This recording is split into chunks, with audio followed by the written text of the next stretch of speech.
There are three things that will really make you a powerful one on earth.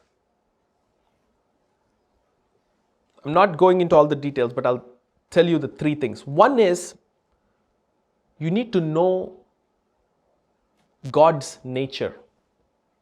Of course, none of us know it fully. We need to pay attention to God's ways, His nature towards us. And we need to understand the ways of God. I was telling somebody, many people say, I know about God, but we have to move from knowing about to knowing Him. That's the difference between many. Now, if anybody comes and tells me, oh, Chetan, if you pray like this, things won't happen, I can snap back at them and say, hey, I've experienced what my God has done, so don't tell me it won't happen, because I know Him. So understanding the ways of God, that's one, okay? Second thing is understanding yourself. Nobody told us this.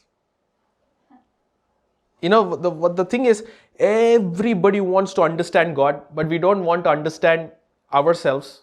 What are we good at? What are we actually very bad at? What we don't do well? What we do well? We need to understand ourselves. Because God can be perfect towards us, and if we don't know what we are doing to miss Him constantly, you think then God is responsible? No, right? Okay, second one is understanding. First is understanding God and His ways. Second is understanding yourself. The third one, this is very important because we live in a three-dimensional world. Understanding the people whom you live with and how to overcome the enemy within them. Understanding the world we live and the people around us and how the enemy works within them. I'm not saying go look for the devil in every person. That's not what I'm talking about. But you need to understand what influence they are under so that you don't get influenced or you don't get dominated by those things. But on the contrary, you're able to be free. Does it make sense?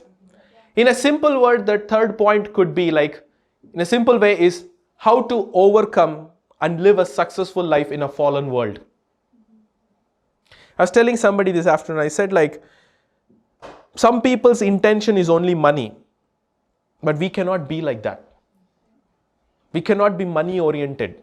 We're God oriented.